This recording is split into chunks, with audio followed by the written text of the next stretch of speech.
Well, here we are. It's finally come. We're in Advent season. We've been looking forward to it. Some of us have been looking forward to it since July. I like to start singing Christmas carols in July, but I can't get too many people to sing with me at the time. But it's okay. Here we are, and Christmas carols have finally appeared in the malls, on the radio, and we have them here, and it's exciting. Very, very exciting. I want to talk to you today about expectations. Somebody's coming. But I want to begin by reminding you of a new TV show. There's a new TV show on the air which I think will help us understand Christmas in an extraordinary way. I don't even know the name of it. I know. But I've seen it once. Beth said there's a new show and this is what it does. This is the theme of the show. So I went to watch it. It's where the CEO of a company, what's it called? Undercover Boss. Yes. Undercover Boss.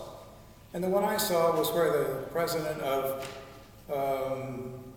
the company that makes bananas, brings in bananas, fruit. What's the name of it? Dole, baby. Dole? I don't think it was Dole. I think it was Chiquita Banana. Okay. Well, the president of this company went out and tried to do the work in the field. He tried to get a job in his own company and get the people to kind of teach him how to do it. And they all said he's kind of klutzy. I don't think he'll make it in the company.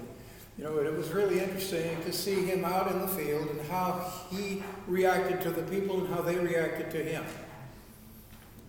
It's not a perfect parallel, but there's a lot there about what happened when Jesus came to earth. This was the head of the company coming incognito to earth. He didn't come with an advance party and limousines and security personnel and all of that. He walked in and said, "Can I get a job here?" And it's just amazing what he learned and what they learned about him.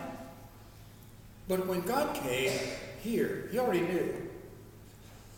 And the reason he came incognito is curious, and it's not something that very many people understand.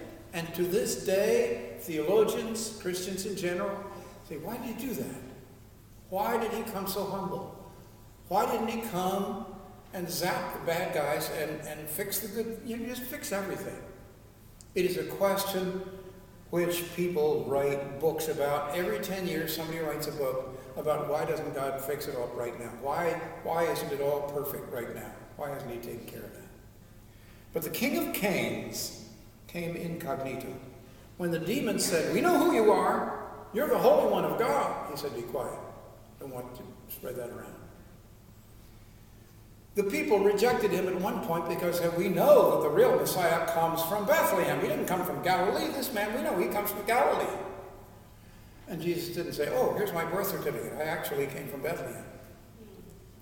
He just kept quiet because he did not want to be accepted for any of those reasons. Why? Because he wanted to make a profound change in a way which we still have to meditate on. We have to think about that. I don't have a neat 25 words or less answer to that question. It's something that we meditate on at Christmas time.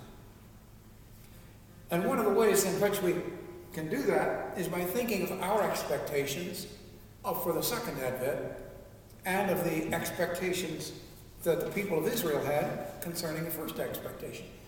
What did they expect? Somebody's coming. They knew that. Somebody's coming. We know, oh, God is coming back to earth. Jesus is coming. What's he going to do? How will he come? When will he come? Why? What's he going to do when he gets here?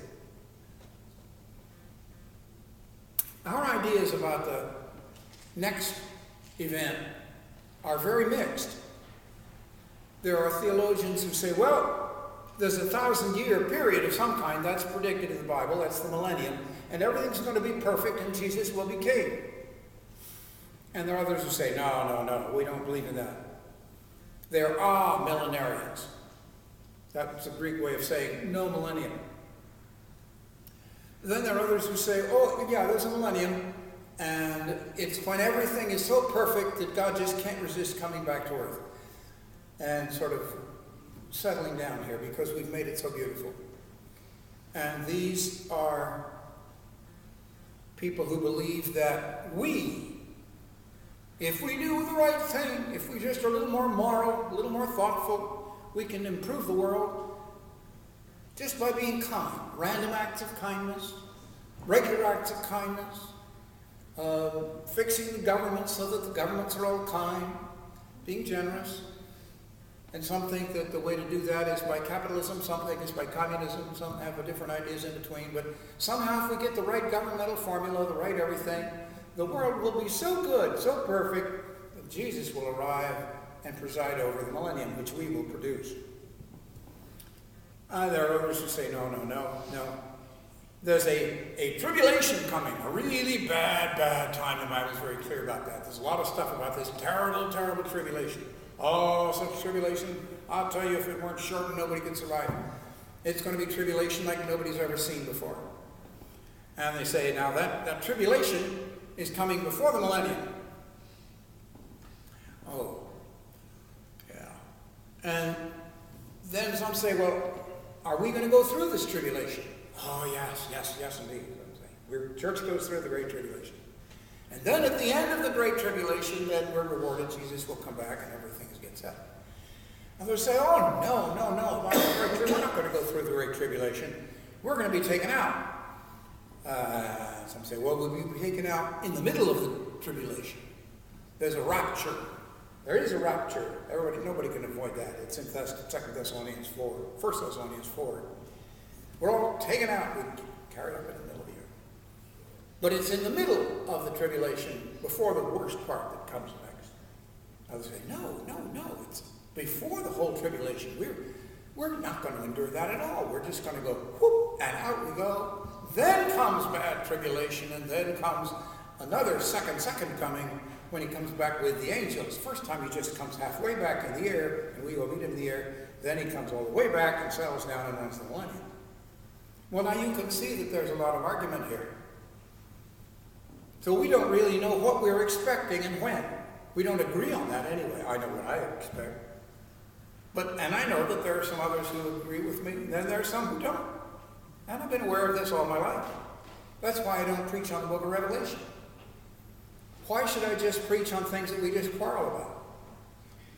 I'm going to say, well, here we are. We know we're here now, and we know what we're supposed to do now. So let's talk about that.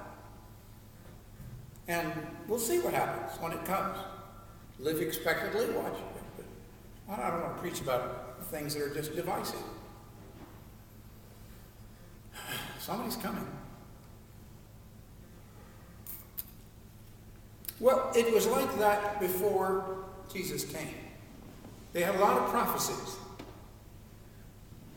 But the prophecies were as varied in their implications as the Bible teaching now about what's coming next. The Bible does leave room. When you read the Olivet Discourse in Matthew and Mark and Luke, Jesus' answer to their question, they said, Lord, tell us about when these end times are going to come and what's going to happen.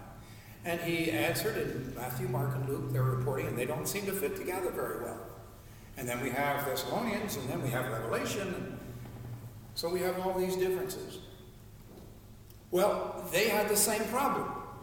As they read the Old Testament, as they read the laws, they read the prophets, they saw different themes about what was coming. Different people were expecting different things. There's one expectation which started with Moses. Moses, at the end of his career, he brought them up to the promised land. He was not going to be the one to lead them in. Joshua was going to lead them in, and he gives his farewell address. And in his farewell address, he says, now, there will be another prophet like me. And it's very interesting to look at the wording of this prophecy. It's in Deuteronomy chapter 18. It's in the last day or two that Moses spent with the people. And in Deuteronomy chapter 18,